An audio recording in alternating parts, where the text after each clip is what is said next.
right, welcome to our lesson on solving rational equations. We've simplified rational equations, we've added, we've subtracted, we've graphed. Now we're going to actually solve.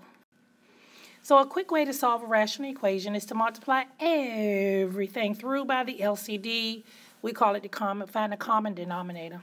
This will get rid of all the fractions, but of course we're going to have to be aware of extraneous solutions. And we know what extraneous solutions are. We plug them back in and they don't work. So our very first one is 3 over x minus 1/2 equals 12 over x. First thing we want to do is we want to see if we can find an LCD. So we take a look here. We have x, 2, and x. So the LCD, as you can see right here, is going to be 2x. So we're going to multiply everything through by 2x. So then this becomes 3 times 2x over x. This is minus 1 times 2x over 2 is equal to 12 times 2x over x, okay? The goal is to get rid of the fraction. So if you would take a look here, 3 times 2, that'll give me 6. The x's will cancel out. This one right here, forgot to close up the parenthesis, but here you see the 2 and the 2, they'll cancel out, and the x, they'll cancel out. So what are we left with? We're left with 6, nothing in the denominator, minus x, nothing in the denominator, is equal to 24. Okay? What we'll do is we will simplify this, and when we simplify it, we take x to the other side, we subtract 24, and we get x is equal to negative 18. But definitely we have to go back and plug it in. You can use a calculator for that. Plug it in to see if it works. Okay? Look at this. Here we go. Here are the same steps. We went back and we plugged in negative 18. So if you see over here, we plugged in negative 18. We got 3 over negative 18 minus 1/2 equals 12 over negative 18. We did the same thing, found a common denominator, canceled out.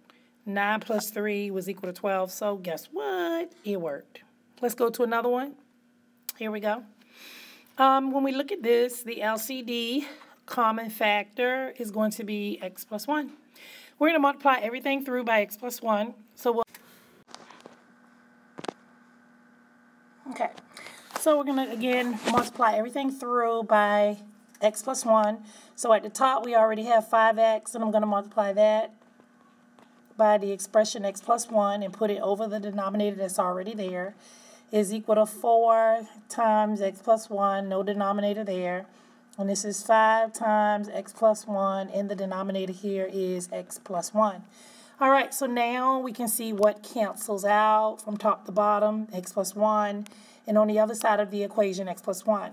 So again, what are we left with? We're left with 5x is equal to, we will distribute 4x plus 4 is equal to, oops, sorry. Let me back up. Can I erase that? Yes.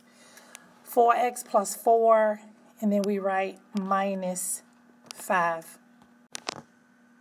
All right, so we're going to subtract 4x from each side, and we get x is equal to negative 1.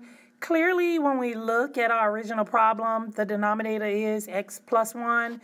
So if we were to let x equal negative 1, we already know that we would get what? No solution. So all of that worked for a no solution. Okay?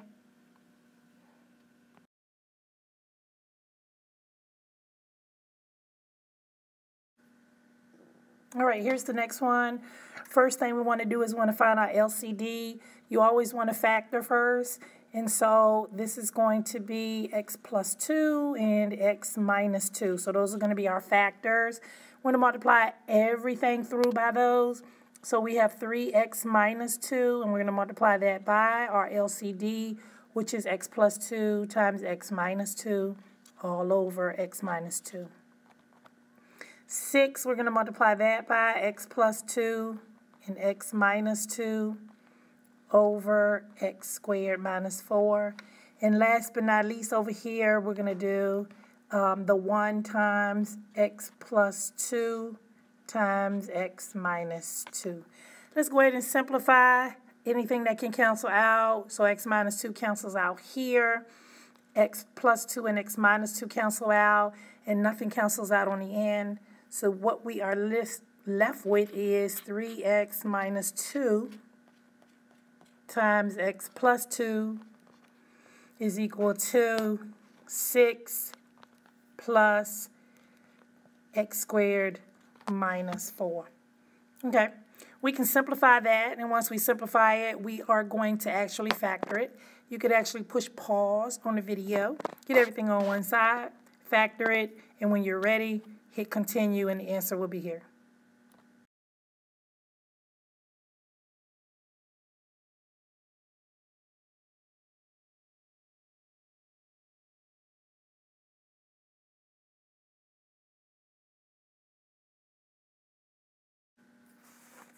All right, we FOIL everything out, get everything on one side, and take a look, and we factor it, and we get x is equal to -3, and x is equal to 1. So we always have to plug it in and see if it works. If it works, it's a solution, and if it doesn't, it's extraneous, and we won't count it as a solution.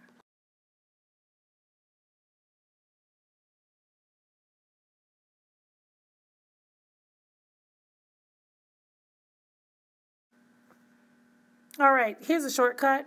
When there is only a fraction on each side of the equal sign, we can just cross multiply as if you're solving a proportion.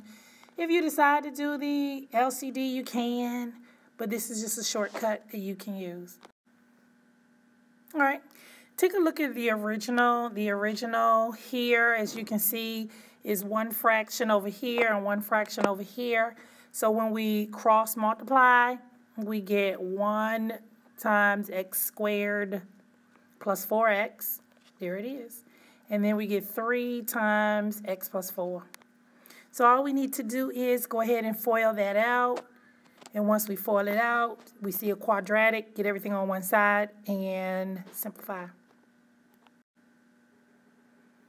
You may want to hit pause here just to see what you get, see what x is actually equal to, and then go ahead and plug it back in and see if it's actually a solution or is it extraneous. When you're ready, hit continue, and you'll see the answer.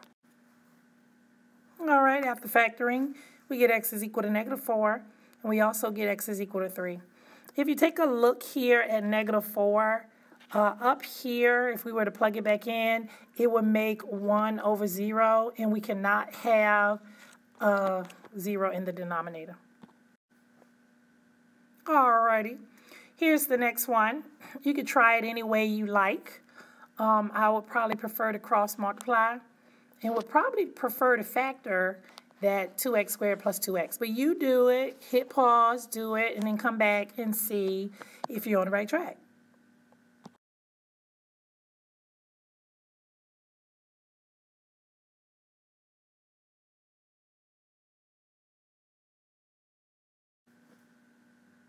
All right, here we go. We cross multiplied. We have an x plus 1 on each side, and so we definitely can cancel that out. Get it down to the bottom. We get x minus 3 equals 0 and x plus 1 equals 0. So we know what our answers are. X is equal to what? 3, and x is equal to -1. Anything obvious that we can see? Oh yeah, this -1, if we were to plug it back in, will make the denominator 0. So of course that isn't a solution. And now you're ready for some classwork to practice those skills.